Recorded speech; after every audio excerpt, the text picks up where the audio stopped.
paint. I'm stripping paint. Yeah. Model Making Guru is sponsored by emodels.co.uk, your one-stop shop for all your model making needs. emodels.co.uk. Make something awesome.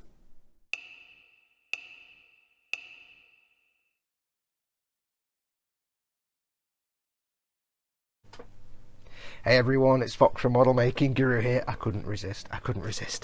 Hello, welcome to a very quick how-to video. Now, yesterday I was very lovely. No, well, I'm always very lovely. It was very lovely. I was visited by my very, very dear friend who I haven't seen in ages, Tony from Helgen35. Pika pika! He's the fourth guy in the e-models videos that you never see because he never gets a chance to make it on the live stream, and he's done some builds for them. Anyway, short story long, or long story short, whichever, he popped round because he wanted to give me these. A load of really old, prehistoric, before mankind, metal Games Workshop figures. Warhammer 40k Cadian shock troops. No, Cadian. Never mind. Anyway, he wanted to give me these because he's had these for years. He got them years and years ago and painted them right when he started back into modelling hundreds of years ago. And he never finished them, and they were just sitting around. He said, I've got a load of these guys. Would you want them for your army? So I'm like, yeah, I can put them into the unending forces of the holy contrivance. So yeah, so we're going to put these into the army. Now, it's a 10-man squad of Cadian shock troops, but it's missing a dude. It's actually missing two dudes. We've got a heavy weapons squad here with one dude in, who's plastic, so he's not part of this. But it can be a 10-man squad, so I can get an extra dude and make a heavy weapons team with a mortar. And I'm not going to play him as Cadian in the army, Cadian shock troops, because I don't think there's actually a role for Cadian shock troops in the 8th edition, so I'll probably just play them as veterans. You've got all las guns apart from one with a grenade launcher and with a sniper rifle, so it fits, it works. Get two guys for a heavy weapon squad and it's a 10-man squad. Anyway, enough waffle, because that's not why you're here. You're here to watch me strip paint off these models. Yeah, so these are metal models, but the same will apply for plastic. So I've got this heavy auto cannon, I think it is, which I'm going to strip the paint off as well, just to show you can use this same method. So what am I going to do? Well, a lot of you ask about stripping paint, and there's various different methods. You can use oven cleaner. If you're in the US, you can use purple power, or I think simple green. In the UK, one of the things that's really good for stripping most kinds of paint, including like enamels, is Dettol. Now, I don't know if this is the right kind of Dettol. There's three types. There's the clear, there's the brown, and there's this god-awful clear stuff which smells like lavender and orange oil. It smells horrible. I don't like lavender. Lavender reminds me of little old ladies and old folks' homes and stuff. I don't like that. And it's got this orange oil which I'm going to have to clean off once I've finished because I don't want any residue on it. But I've been reliably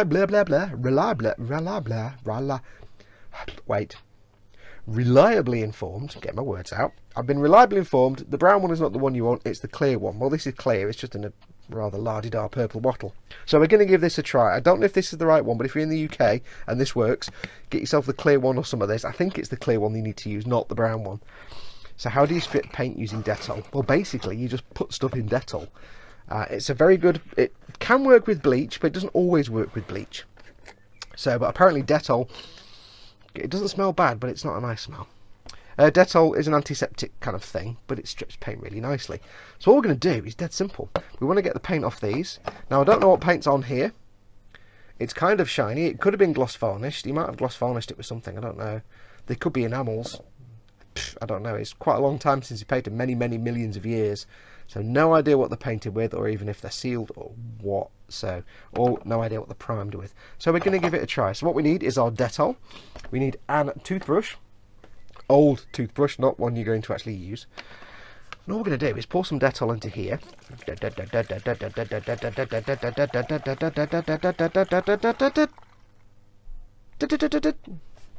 And if you're wondering why I'm using a jug, it's so I can pour it back into the bottle afterwards, because you don't need to throw it away. If you've got a bottle of, oh god, it smells like, kind of smells like bubble gum, but I don't know. So yeah, if you've once you've used it, don't throw it away. You can use it forever, and just it'll have paint floating around it, but it doesn't matter. It doesn't matter at all. So dead simple. All we're going to do is basically dump all this stuff in here. No standing on ceremony. Now dump them in there, and let the Dettol do its thing. We're going to see, this is more of a test for me because I've never actually done this before. I've used oven cleaner before, but I've never used Dettol before. So we're going to see how long this takes. Currently it is, what time is it now? It is 5 to 7 in the evening. So 5 to 7 in the evening. Now the idea is that this should take the paint off quite handily, but it won't do any damage to the plastic, and it shouldn't do any damage to the glue or whatever you've used to glue it together. I'm just getting my tissue from my toothbrush. It shouldn't pull anything apart, so if you've used super glue or anything like that for your metal or epoxy, it shouldn't do any harm to them. So what we're going to do is we're going to leave those to soak, and I'll come back after, well, I'll come back after maybe an hour, or if by that point they're all stripped, I'll tell you how it's done. So I'll come back after a bit. There's one floating. What's the gun? Come back after a bit and we'll see how we've got on. It's like making a really weird soup. After baking soil, I've done some very strange cookery in the last few weeks.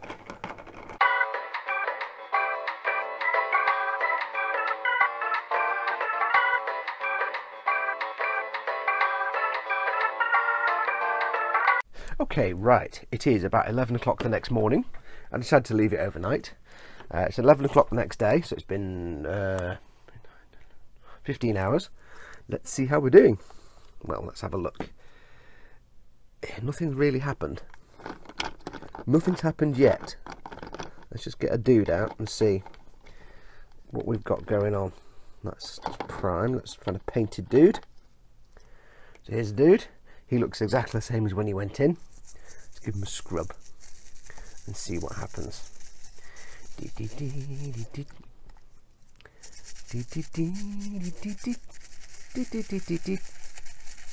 him a good old scrub and see if anything at all happens here. I think not. I'm starting to get the feeling this is not the right type of Dettol. So we may have to try a different type of Dettol. Anything happening at all? Let's get all the suds off him. No, not really. Little bit off the edges, but not really much coming off. Okay, well, let's leave it in there. We'll give it the full 24 hours. And we'll see what happens after 24 hours. Now, there are two possibilities. I'll just take this glove off because it's wet now. There are two possibilities. One is, it's just not the right kind of Dettol. As I said, ideally I think you're supposed to use the clear one, but this is clear with nonsense in it. Clear with silly purple things and lavender and nonsense. And I have to say, it's got this kind of really, it's not an unpleasant smell. Well, it's not a horrible smell, but it's like sort of lavender, licorice. It's just, oh, sorry, it's just, oh.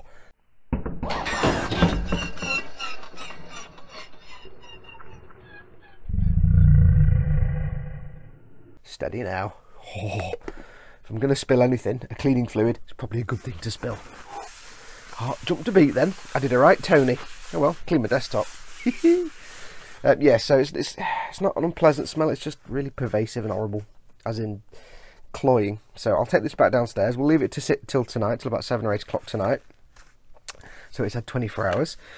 And if it doesn't work, then we'll try something else. We'll see if I can find the normal clear Dettol. And if that doesn't work, we'll try the brown Dettol and see what happens there. So, more intermission times. Back in a moment.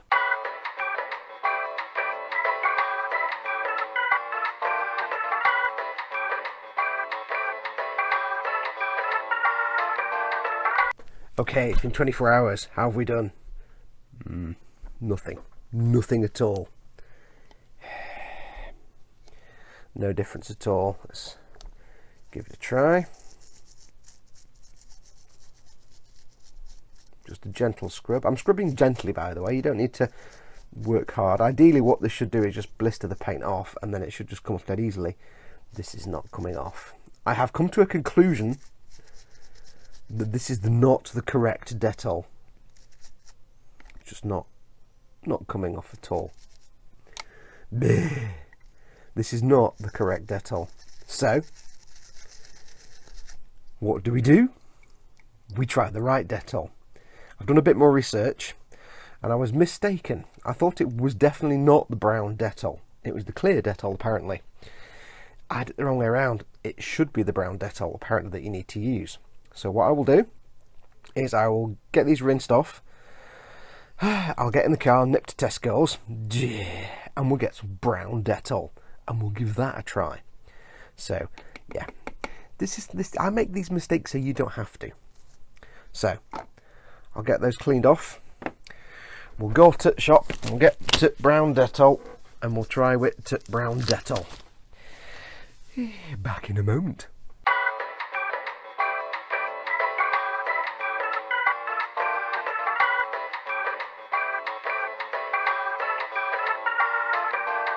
Haha, one trip to Tesco's later, and I now have two things that I didn't have before. One is the correct Dettol. Yes. As a bit of an argument at home, I says to Mum, I said, I'm going to go get some more Dettol because I got the wrong one. I'm going to get the brown one. She went, do you mean the golden one? I said, no, it's the brown one. Yeah, the golden one. I said, no, it's the brown one. I'll give her that. It's golden. Anyway, so I've got the right one. Now, the second thing I have is an instant understanding of why this works as a paint stripper and why this one didn't. And it all comes down to the fact that this contains science words. This contains science words. That's the difference. Now, seriously, this contains chloroxylenol. And you might think, what does that mean? Well, this one doesn't contain chloroxylenol and doesn't work at all. This one contains la-di-da nonsense ingredients like unicorn farts and tears of angels and flower nonsense and things. It's just rubbish. It's just don't get that. This one contains chloroxylenol. Xylenol is a compound of xylene and phenol. Why is that important? Because xylene is a paint stripper, or it's not designed to be a paint stripper, but it is a paint stripper. If you ever get the Carston's paint killer, that's basically xylene in a can. Xylene is a massively aggressive solvent, and it will strip many different types of paint. It'll either strip them off, especially things like lacquers, or it will soften them to the point where you can get them off manually. So chloroxylenol has xylene-based compounds in it. I don't know how phenol acts with paints, but xylene will take paint off, and that is why this works. If it didn't have that, it'd just be as useless as that. So there you go, a little bit of sciencing done today. So because it contains chloroxylenol, this will take the paint off. Haha. So let's try again. So I have the Dettol, which I have to say, oh wow, it smells like school corridors, primary school corridors. If you're outside the UK, now this is the difficult bit. If you're outside the UK or Europe, you might not be able to get Dettol, which is a shame because it is a really cheap, really good paint stripper, as we're about to find out.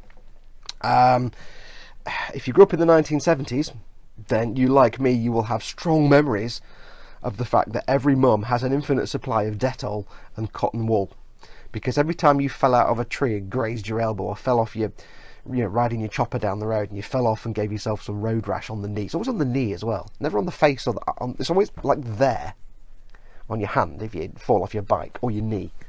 She'd get some of this, a little bit of water, and she'd put it on some cotton wool and she'd rub it on, and you'd be like, ah, because it would sting like a, oh, it would be horrible, but it would antisepticize, it would stop you getting diseases, and also you'd spend the rest of the day smelling like Dettol, which is kind of a badge of honour when you're 6 in the 1970s.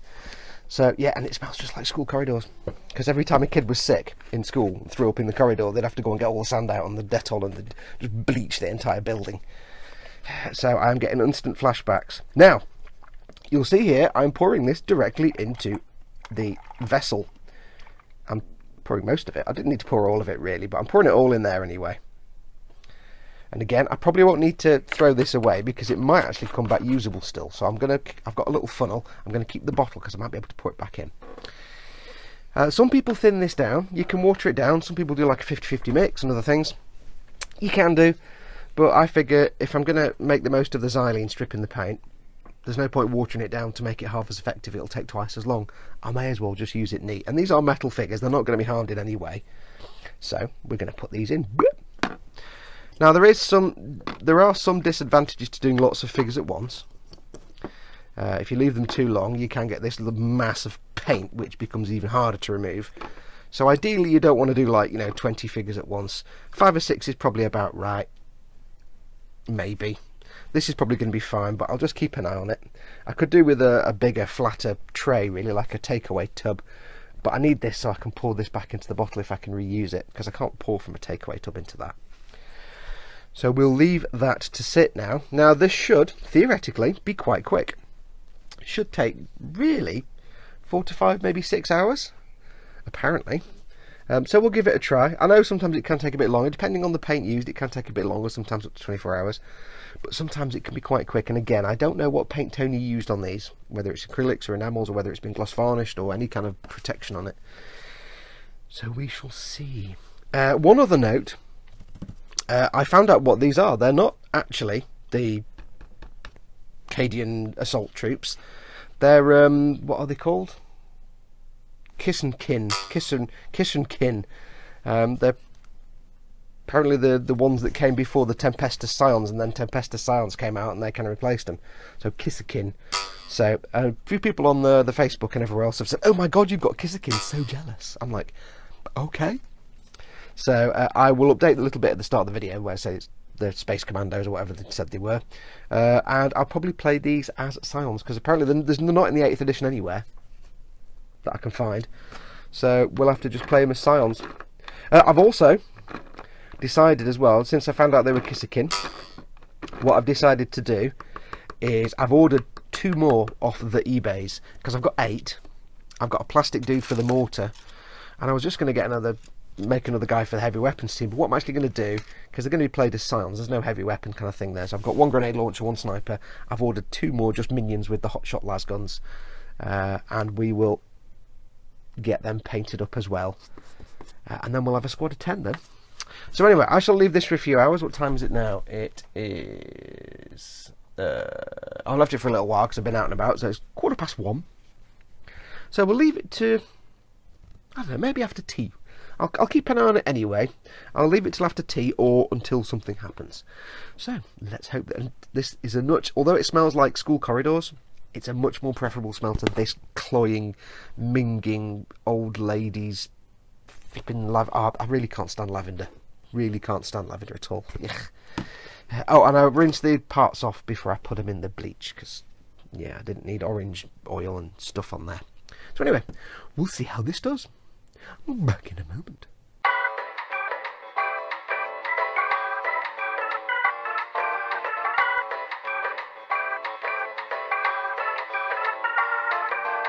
Okay, so some time has passed. It is now, what was it, about 1:30 or something earlier on? I can't remember now. It is now 10:45 at night. So it's been about 10 hours. My math is terrible, so ignore me. So let's see how we've done. I'll get one of the yon metal fellas out and let's have a look. This stuff has certainly gotten darker. Just dig my hand in there. I can see paint floating about. Well, dare I say it, I'm now covered in Dettol. Fantastic, that was a bad idea. Look at that. That is now much more less painted. That is just coming off, no problem. I'm just going to change this glove because it's dripping everywhere. Hang on, let me just put that down. Let's take that glove off. Oh, I've put that glove in my waste bag, so now my entire room's going to smell like a school corridor for a week. I may have to transfer it downstairs. Right, so anyway, where were we? Yes, so yeah, that's actually stripped that paint off. No problem at all. Probably didn't even need to leave it for 10 hours. I just kind of, I'll be honest, I kind of put it in there and then I did loads of other stuff and I was working on a video and then I completely forgot. And I just remembered now, I was about to turn on the Xbox and play a bit of Elite Dangerous to finish the night off and I'm like, oh wait a minute, I can't do that, no. So that's got most of it off. So what I'm going to do to rinse them off, it's quite simple. Get yourself some water. Bit of water, which the camera's not looking at. Hang on. Bit of water in a tray. This is probably all out of focus now because the camera's in just the wrong place. And what you want to do is just put a little bit of washing up liquid on the model. Washing up liquid is a surfactant. It kills surface tension, which is why if you add some to PVA glue when you make a diorama, it helps the PVA settle down into the gaps. But it'll also help dislodge any loose paint, because what's basically happened is the Dettol has either dissolved the paint, reactivated it so it flows like a liquid again, or just bubbled it off. So there will be some little bits of paint left on here, but not much. And the washing up liquid just helps get any loose bits of paint off once and for all. So there you go. So that is looking pretty spanky. Oops. So there's still a few little bits of dark paint in the recesses. I'll need to carefully work those out with the toothbrush. Has that got it out? It's a few little sort of nibbles of paint here and there. That's just stuff that's hard to get to. So I'll keep scrubbing very gently. Now with metal figures it's fine doing this because they're metal, you're not going to damage them. With plastic figures you want to be a bit more careful, obviously. You don't want to scrape and scratch the plastic, and that's where the washing up liquid also comes in handy. It's a lubricant for while you're scraping and scrubbing. So I'll go and get the rest of these cleaned off, and then when we come back we'll do a little wrap up and I'll stop knocking the camera. So I'll go and crack on. And with a little bit of scrubbing and a little rinse out under the tap later on, as you can see, they have come out fabulously, back to the bare metal. They haven't looked like this since Tony got them out of the box hundreds of years ago. So yeah, you can see, came out really brilliantly. There's a few little spits and spots of paint on the plastic there, but that's not a major problem. That's just the base, and I'm going to cover that with terrain anyway. There are a few little sort of dark patches where we've got like in crevices around the back there, around the back of the backpack, but it's only real tiny hints. It's not like a solid blob of colour, and these are going to get primed over in black anyway, so that's absolutely fine. As long as it's not a lump of paint that you can see, it's just like a hint of a black or something, then I can live with that. Like there's some on the back of the hose there where I couldn't get the toothbrush in. Doesn't matter, they're going to get primed and painted. The majority of it is gone. And on the plastic, you can see the plastic is absolutely perfectly fine, not damaged, not weakened, not melted. You can see Tony's seam lines that he didn't remove. Oh, Tony. Now it does actually leave a little bit more shading and residue on the plastic that's harder to remove. You could just leave these to soak for longer. Doesn't really matter. Again, it's just it's a tint rather than a lump of paint. The only reason for that is, of course, that plastic is porous, same as on the base. Plastic is porous, and if these were primers that are designed to sort of etch into the plastic so they chemically bond, then they will be harder to remove completely, because obviously some of it will have bonded with the plastic, so you just have this like shading in there, but it's not lumps of paint, and if you prime over that it won't make any difference. So absolutely fine. So if you're stripping a plastic model, don't worry if you've still got some hints of the primer underneath. It's just where it's bonded to the plastic and you're never going to get that off. But on the metal, of course, not porous, it just comes straight off, apart from a few bits where I can't get the brush in. So, in conclusion, if you are looking to strip models of a bad paint job or a paint job you're not happy with anymore, then yes, by all means, get yourself some Dettol. It is the bee's knees. It works perfectly. It's cheaper than model making paint strippers. It's got chloroxylenol, xylene paint stripper, so it's going to be fine. If you're in the UK, just go to any supermarket, chemist shop, they'll have a bottle of Dettol. It's been around for a million years. Europe, I assume you can get it in Europe. US, I don't know. I don't know if you can get it in the US. You probably can. In the US, there are other products like Simple Green and Purple Power and things. They're not these. They're more like sort of degreasing agents, but they seem to work as well. But this stuff, gave it 7 hours. I probably wouldn't have even needed to give it that much. Maybe 4 or 5 hours would have been fine. I did notice that some of the ones that weren't painted, like this guy, had just primer on him. When I pulled him out, it was like the tar monster from that terrible episode where Tasha Yar gets killed in the Next Gen Season 1, where it's all gloopy. It was all gloopy and black, so I wiggled it around in the Dettol. It all just fell off, and I was like, oh, shiny metal. Shiny metal. So, my dudes are now stripped. So yes, if you want to strip paint, get some Dettol. It works fine on plastics. I wouldn't, if you're doing Gunpla or a Bandai plastic kit, I would test it on some sprue, because as you know, Bandai plastic is rubbish compared to everybody else. Well, it's not rubbish, but it's like, it's not baked, so it's very delicate and easily killed by thinners. Xylene, if I put a piece of Bandai plastic in xylene, it will just melt. So if you're going to do a Bandai kit of some sort, I really would test it on a spare piece or a piece of sprue, leave it for a few hours and see what happens before you take your treasured kit and dunk it in Dettol, because it might kill the plastic. But for any other, you know, bog standard polystyrene like Games Workshop or anything else, you know, other manufacturers, Revell, Airfix, that kind of stuff, Tacom, Dragon, pretty much any other polystyrene kit, you should be absolutely fine. You will be absolutely fine. But always, if you're not sure, just test it first on a spare piece. But there you go, that is it, done. So, Dettol, your friend and mine, for stripping paint off models, dead easy. I would say don't do it in your workroom or a bedroom or anything like that, because it does end up leaving the room smelling of Dettol. So this room now smells like a, you know, primary school hallway where everybody's been sick several times, and it's just like bringing back the flashbacks to my younger years. It's not an unpleasant smell. It's better than that lavender crap from the other one, which was horrible. It really was horrible, that lavender stuff. But it's a nice smell, but it's a bit, you know, it gets on your nerves after about an hour. So do try and do it downstairs in the kitchen or the laundry room or whatever room you've got spare, and if you're in a shed or a garage, just so you don't get the smell. But that's going to do us. So yes, get yourself some Dettol, get stripping, get stripping.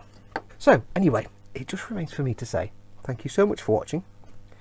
As always, go make something awesome, go be awesome, and until next time, adios amoebas. Shiny, shiny.